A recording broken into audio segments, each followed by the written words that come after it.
ሰላም ጤና ይስጥልን ውድ ተመልካቾቻችን እንደምን አላችሁ? እንግዲህ በአማራ ክልል ውስጥ የምንገኘው በቢቡኝ ወረዳ እንግዲህ ልዩ ስሙ ኮረብታ ቀበሌ አካባቢ እንገኛለን። እንግዲህ የምታዩት ይህ በተፈጥሮ ድንቅ የሆነ እንግዲህ በረጅም ዓመታት የኖረ ታሪክ ያለው ነውና እስኪ እንደው ከውጭ ስንመለከት ችግር የለውም ከውጭ ስንመለከት ያው እንደምታዩት ነውና ተፈጥሮ እንደው ይሄን ጉዳይ እንዴት ተጀመረ? መቼ ነበር ይሄ ነገር የሆነው? እንግዲህ ወደ ውስጥ ገብተን ምን ጎበኘው ምናየው ይሆናል። እስኪ አጠቃላይ ስላለው ታሪካዊ ሁኔታ እንዴት ነው የተጀመረው? እነማን ነበር ሲኖሩበት የነበረ? በመቼ ዓመተ ምህረት ነው ይህ ህንጻ እንግዲህ የተገነባው ወይም ተፈጥሮና እናንተ እየኖራችሁበት ነው ያላችሁና እስኪ መጀመሪያ ከናንተ ስማችሁን እንተዋወቅና ከላባ በለለው ብላችሁ ከዛ በኋላ አያቶቻችሁ ወይም የናንተ ቤተሰቦች የነበሩበት ሁኔታ ነው ያለና እስኪ ታሪኩን አጫውቱን። እስኪ ቀጥል ወንድም አለማን ድምጽን ከፍ አድርጋ እዲያችን ለተፈቀደልኝ አመሰግናለሁ ወንድሞች። አሁን እኛ የኖርንበት እኔ የኖርኩኝ ታያቶች እና ወይም ተቁማቶች የተጀመረ ይሄ ነገር ሲጀመርም የከብት ህመም ዋንዶ የሚባል በሽታ ሸሽተው በዚህ ላይ ዱር ነው ይሄ በዱሩ ገብቶ እኔም እንደ ታሪክ ስሰማው ነው እንጂ ያን ጊዜ አልደረስኩም። እዚህ ላይ ሸሽተው በርተው ዱሩ እንደተቀመጡ ላሚቱ ጠፍታቸዋል። ያች ላም ስትጠፋቸው ከያችን ላም ጣሻዋን የተጓዘችበት ነገር አሽዋን እያዩ እየተከተሉ የሚመጡ ላም ገብታ እዚህ ውስጥ ቆማ አግኝተዋል። ሲያገኟት እዚህ ጮቄ ውርጭ ተሚፈስብን እዚህ መሆን አለብን እንጂ ይሉና ይገቡና እዚህ ይሄንን ዳሩን በእንትን ታስታው እየቆረጡ ዝም ብለው ደግለው አጥረው ወደ ውስጥ ከብትና ያርገው ገብተዋል። ከዚያ በኋላ በዚያ እንደገቡ ነው የቀሩ ሲባል ነው እንደኔ እንትን የተረዳሁት። አባቶቻችንም ሆነ አያቶቻችን ማን ይባሉ ነበር? አያቶቻችሁ ከናንተ በፊት ሲኖሩ የነበሩ እንደው ስማቸው ከሌና ከሌ የሚባሉ ናቸው የሚባለውን ነገር እስኪ እናንተ በእናንተ አንደበት ቢገለጽ።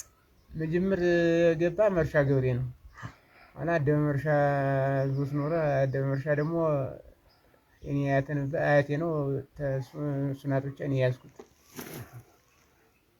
እናቴ ያዘችው መጀመሪያ እናቴ ደግሞ እኔ ተረከብኩት።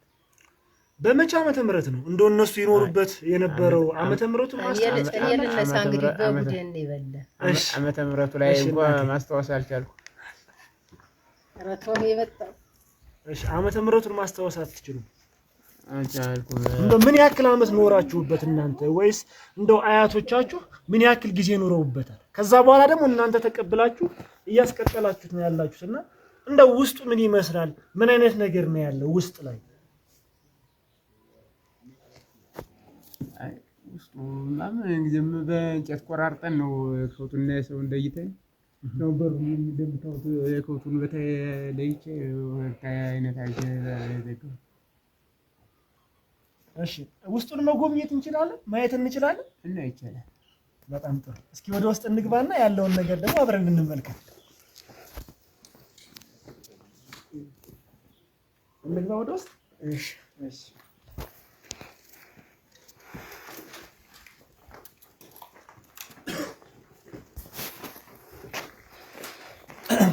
ያው እንግዲህ የምትመለከቱት በአማራ ክልል ውስጥ የሚገኘው እንግዲህ አንዱ ስራችን ታሪክን ጠብቆ ማቆየትና ማስተላለፍ ስለሆነ በቢቡኝ ወረዳ ኮረብታ ቀበሌ አካባቢ እንግዲህ የምትመለከቱት ከአያቶቻቸው እየተላለፈ ያለ ሲመጣ ሲኖሩበት የነበረው እንግዲህ በታሪክ ደረጃ እንደሰማነው በፊት የነበሩ አያቶቻቸው በአጋጣሚዎች አካባቢው ደናማ አካባቢ እንደነበረ ቅድም ከታሪኩ ከባለቤቶች መረዳት ይችላል።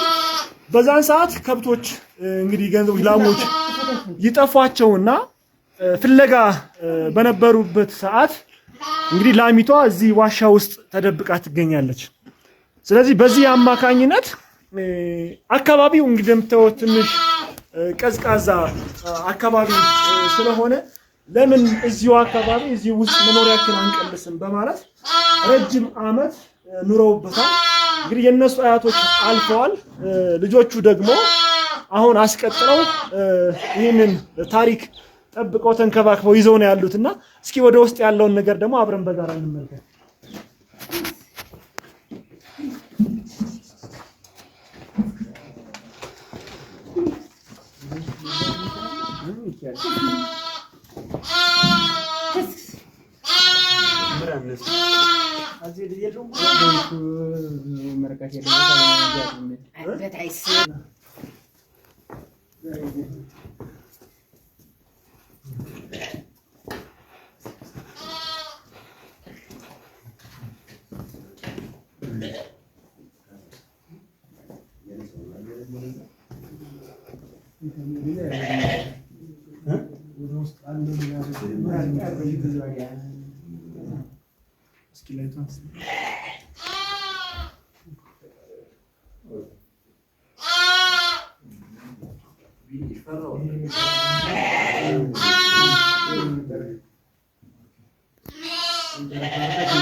ያው እንግዲህ እንደምትመለከቱት ነው ከዋናው ከመግቢያው በር ከ10 ሜትር ወደ ውስጥ በበለጠ እንደምትመለከቱት በጣም በሚገርም ሁኔታ እንግዲህ ስፋቱ ላይም ጣራው የምታዩት ነው። ከዚህ እንግዲህ ለእንስሳቶች መዋያ ማደሪያ እየተጠቀሙበት ያለ ይገኛል።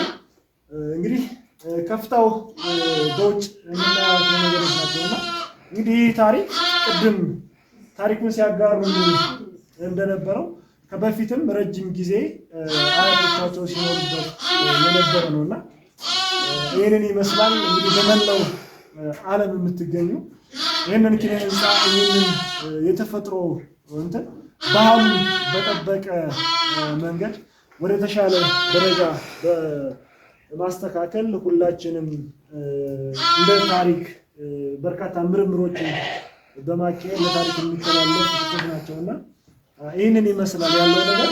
እንግዲህ ከልብ እናመሰግናለን አባቴ።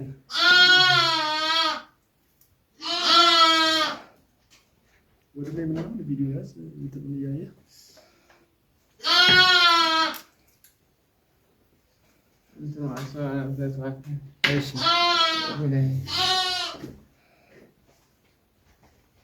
ይሄን በጋራ ተጠቅመናችሁ